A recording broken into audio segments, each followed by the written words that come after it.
Hello everyone, আসসালামু আলাইকুম। কেমন আছেন সবাই? আশা করি ভালো আছেন। সো আমি এখন আছি একটি পাহাড়ের উপর দাঁড়িয়ে। এই পাহাড়টা হচ্ছে খামেসের দিকেই।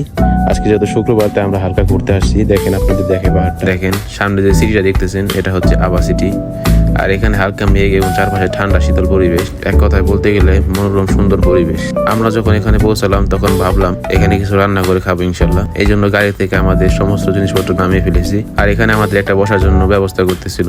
জায়গাটা এক কথায় অসাধারণ। আর পাহাড়ের নিচে একটি রাস্তা আছে। এই রাস্তা দিয়ে জিজান সিটিতে যায়। জিজান হচ্ছে একটি সিটির নাম বা শহরের নাম। আমাদের বসার ব্যবস্থা হয়ে গেছে। আর এদিকে আলম ভাই সামাই রান্না করতেছিল। আমরা সবাই মিলে পরিবেশটা দারুণ ভাবে উপভোগ করছিলাম। খাবার দাবার শেষে আমরা আবার গাড়ি নিয়ে রওনা দিলাম লেকের পরে যাওয়ার উদ্দেশ্যে। যে রাস্তা দিয়ে যাচ্ছে এটা দেখতে খুবই সুন্দর এবং 300 ফিটের রাস্তার মতন। এবং আমরা রাস্তার পরিবেশ এবং বড় বড় পাহাড় দেখতে দেখতে চলে এসেছি লেকের পারে। এবং লেকটা কিন্তু খুবই সুন্দর। আপনারা যদি এখানে না আসেন তাহলে বুঝতে পারবেন এই জায়গাটা কিরকম। আর এই জায়গাটা আপনাদের কাছে কেমন লাগলো অবশ্যই কমেন্ট করে জানাবেন। যারা যারা এখানে ঘুরতে এসেছিলেন তারাও কমেন্ট করবেন, আর যারা যারা আসেননি তারাও কমেন্ট করবেন। এবং পেজটা যারা ফলো করেননি তারা ফলো দিয়ে দিবেন। ধন্যবাদ। দেখা হয় পরবর্তী কোনো ব্লগে।